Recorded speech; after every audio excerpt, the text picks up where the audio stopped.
ជំរាបមកបរិយាដែរសូមផ្ញើជូនដល់បងប្អូនកម្មការនេះរោងចក្រទាំងអស់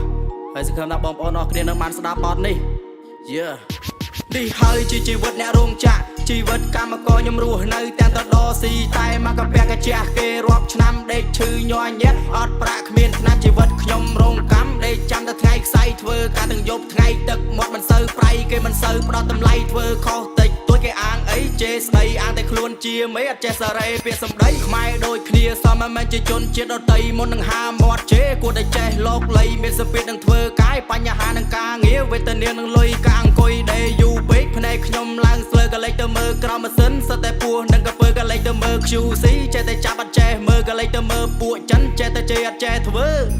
អ្នកដឹងបានដឹងអ្នកមិនដឹងចាំខ្ញុំប្រាប់ម៉ោង3វាត្រៀមខ្លួនម៉ោង4វាត្រៀមចាប់ម៉ោង5វាត្រៀមជេរព្រោះអីវ៉ាន់វាបញ្ញាប់ឈឺមិនហ៊ានឈប់ត្រូវហត់មិនហ៊ានសម្រាកពេលខ្លះមិនចង់ត្រូវបង្ខំចិត្តធ្វើជីវិតកម្មករពោពេញដោយសម្ពាធគៀបសង្កត់ពីថ្នាក់លើជាពិសេសគឺចិនចេះតែជេរមិនចេះមើលចេះតែជេរមិនចេះមើលនេះហើយជាជីវិតអ្នករោងចក្រជីវិតកម្មករខ្ញុំរស់នៅទាំងតដស៊ីតែមកកាពះកាជះគេរាប់ឆ្នាំដេកឈឺញ័រញាក់អត់ប្រាក់គ្មានឆ្នាំជីវិតខ្ញុំរោងកម្មដេកចាំតែថ្ងៃខ្សែធ្វើការទាំងយប់ថ្ងៃទឹកមាត់មិនសូវប្រៃគេមិនសូវផ្ដោតតម្លៃធ្វើខុសតិចទួចគេអាងអីជេរស្ដីអាងតែខ្លួនជាមេអត់ចេះសារ៉េពាក្យសម្ដីជីវិតអ្នកក្រកម្មកររោងចាប់អាឡាដោយកតិកណាត់7ចូល11ចេញមានអ្វីមិនឡពេលខាល្ងុយដេកងោកសឹងតែបាក់កខ្ញុំមិនរុញរាខ្ញុំនៅតែបន្តព្រោះតែហេតុអ្វីព្រោះតែជីវភាពគ្រួសារខ្ញុំក្របើមិនធ្វើអត់លុយបងអង្គុយអត់បាយពេលខ្លះគេជេរពេលខ្លះគេស្ដី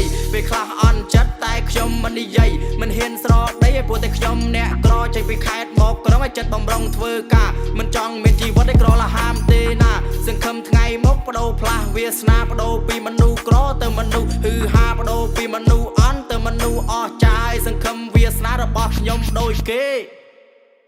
ជីវិតកម្មករពោពេញដោយសម្ពាធនិងការគៀបសង្កត់ពេលចេញស៊ីអីក៏ត្រូវមានពេលកំណត់ពេលខ្លះឈឺពេលខ្លះហត់មានគ្រប់រូប